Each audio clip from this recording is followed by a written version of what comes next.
Hello. Welcome. Okay, yes, I know it has been a while, but we are back and here to have a full discussion on exactly why an army of Spartans would defeat an army of Vikings, which was a little bit more of a controversial video, but I mean, if it wasn't controversial, then there's no reason why we would actually be discussing it right now, because it would be painfully obvious. Exactly.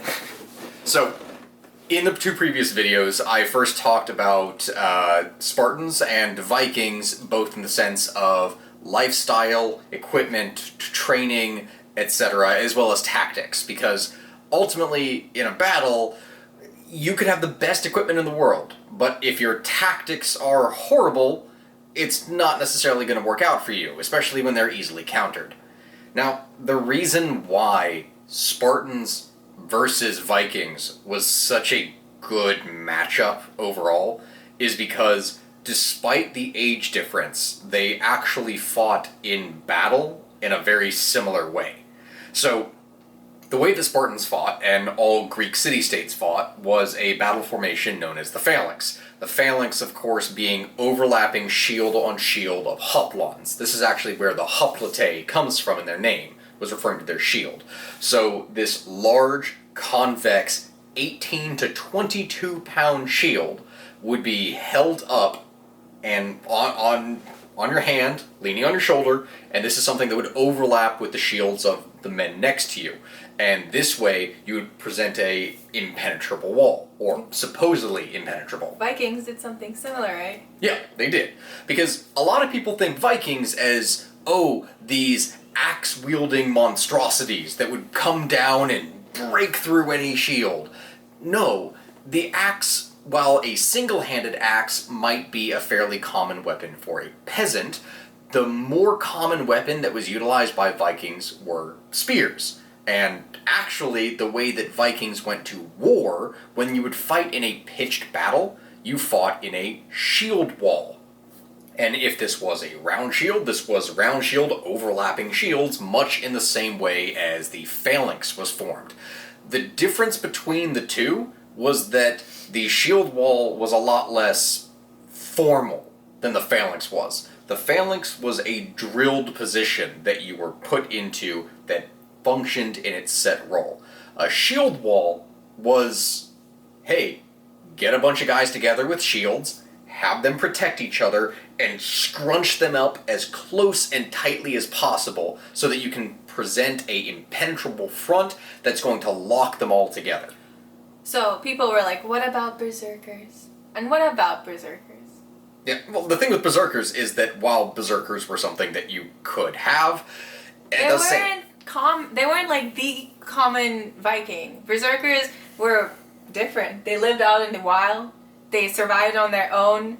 They fought in a frenzy, and this berserker unit would usually, it was like an elite unit, I guess, of just madmen who lived to fight.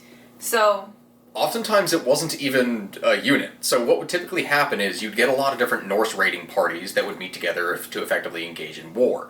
So a single raiding party might have anywhere between 10 to 40 men. And the larger ones might, mind you, might pick up a berserker before they go. And what would happen is these berserkers would be brought and they would enter into a rage, this kind of frenzy before they would go into battle. And a berserker might be sent forth to break a line, but at the same time... By himself?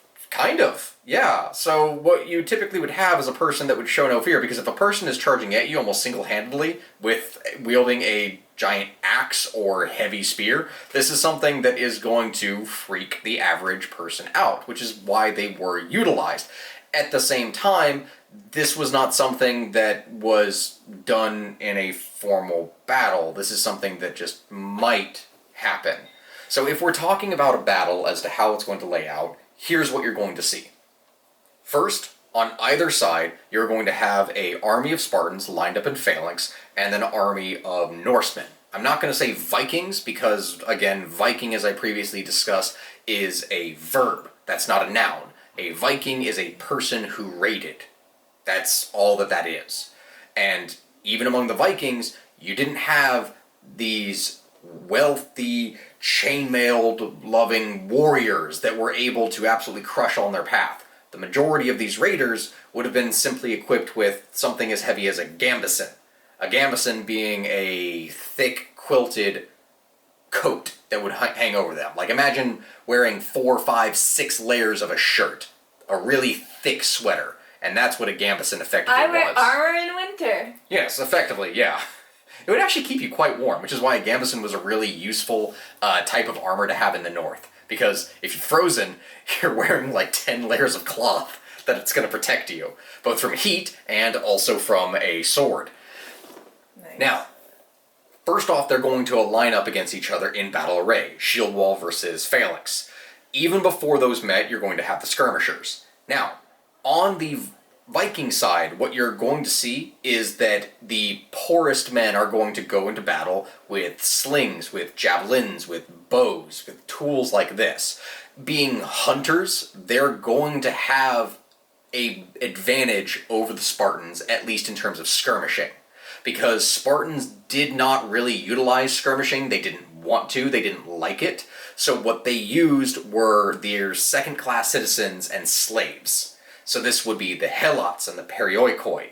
These were men who were given no training whatsoever. They wouldn't even qualify as hunters or anything of the like. And they would be equipped with slings, with rudimentary bows, with javelins, etc. And it is they who would serve on the front lines skirmishing before retreating. Okay. Now, what this means is that the advantage, in the beginning at least, is going to be on the Vikings, because they're going to be able to whittle away at a couple more of the skirmishers. But this is something that advantage would fade away quite quickly, because they're not going to have a sustained operation to continuously rain fire down upon the phalanx. So they're going to break away. Let's say, theoretically, you have 100 men on each side. 80 and 80 are in the shield wall with 20 skirmishers. What's going to happen is that more of the skirmishers are going to die on the Spartan side. So let's say 10 of theirs died versus 5 that occurred on the Viking end. Then, when the battle line meets, the way that this is going to happen is going to behave very similarly. The difference between the two at this point becomes kind of obvious. First off, Yes, obvious.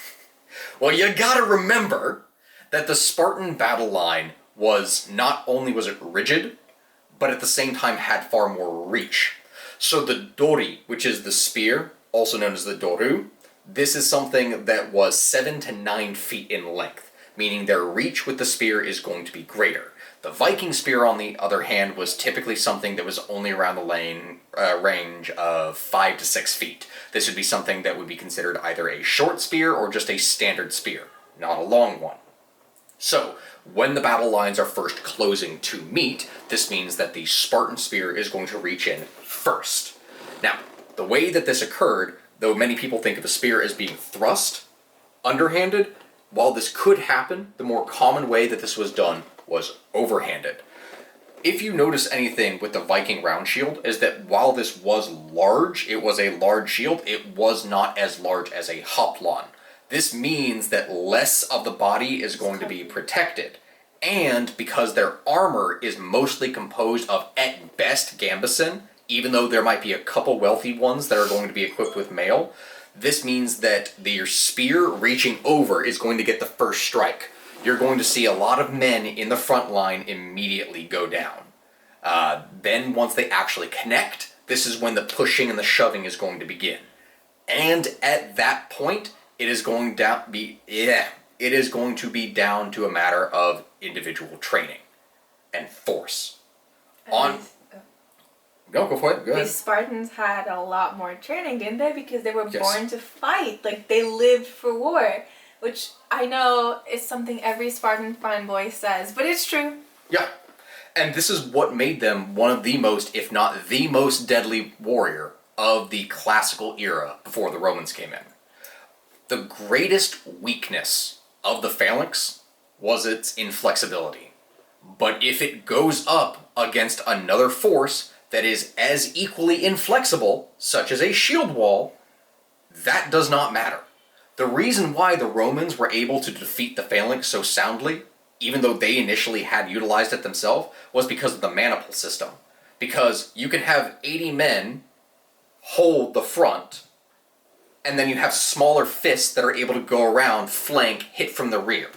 It's far more effective even if you don't have cavalry. You just need someone to be able to distract the front, which is also one of the most deadly areas to be. So, not exactly a fun place to be chosen as the sacrificial lamb. But what is going to end up happening in this case is that when the front line connects, the Vikings have already taken casualties. The Spartans are going to reach over, continue to shove back with greater force, and even though there may be a bit of a size difference between the two, on average, Norsemen would have been larger. The Spartan conditioning and training would allow them to punch well above their weight, both figuratively and literally. Were Norsemen bigger on average in all aspects? Yeah. All? Yeah. Yeah, no, there's actually this funny little anecdote going back into the 9th century, I believe it was, where the English chroniclers were upset because women of England were enamored with Norsemen because they bathed once a week, which was a really nice thing, and they would comb their long hair in the rivers while naked, and they were quite the specimens to be seen, apparently, which made the monks of England very upset. I cannot really. That would be crazy. Women attracted to Viking-looking men? It's not a thing. Uh-huh. Anyway, Spartans, right? Versus the Vikings, yeah. Maybe I think the Vikings should win. I just decided right now that Norsemen are elite. I just decided that. So I'm sorry, Stephen, I have to disagree with you. You might have done all this historical research, but the Vikings win. No. They did, sorry. So here's how the battle lines work. Typically, your strongest men, the most elite men, were actually on the flank. And you might think, why is that the case? Why would you not have the strongest men in the center to hold the line? Well, it's the exact opposite. You want the strongest, most elite forces on the flank to make sure that your flank does not crumble. Because, especially with what they would do within Viking shield walls, is that the center would be composed of the peasant levies, the ones who were basically forced to be there in war, the ones who were most likely to break. And by having the strongest men on the flank holding them in, this means that the center can't retreat. They can't escape. They have to fight. If the flank breaks, everything breaks. This is why you held the center as strongly as possible. You wanted your elites on the flank to be able to hold it. So, quickly it's going to break out into a slogging match. The superior training of the Spartans is going to take over, and considering that there isn't going to be much that the Vikings are going to be able to do tactically, they were not cavalry-heavy forces. They did not have extensive skirmishers. They did not have something that would be used against them, and they are not professional soldiers. There are going to be a few huskarls among them, but the majority are going to be peasant levies. Quickly you're going to see the Spartans have the advantage. And it's going to break into a rout. Alright. That's how that would happen.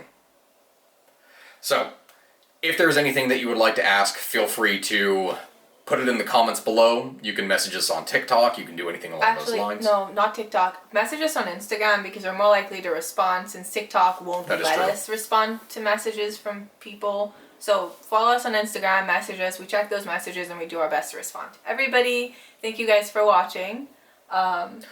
I'm also going to be making more series here in the future. Let me know what it is that you think, but the idea of what I have is that effectively I'm going to write out a script, I'm going to read it, and then I'm going to have images going over that will show what I'm talking about. This style is nice, and it's something that we can do on the fly and discuss a topic, but at the same time, if you want something that is more in-depth, something to where we can deeply analyze something, and you can see it happen in front of you, that is something that I also want to do here. Okay, the video cut out in the last 5 seconds, so here I'm going to go ahead and say, if this is something that sounds good to you, then please do let us know. I'd be more than happy to make more types of content. Well, with that, thank you for watching, and I will see you here in the next one. Bye-bye.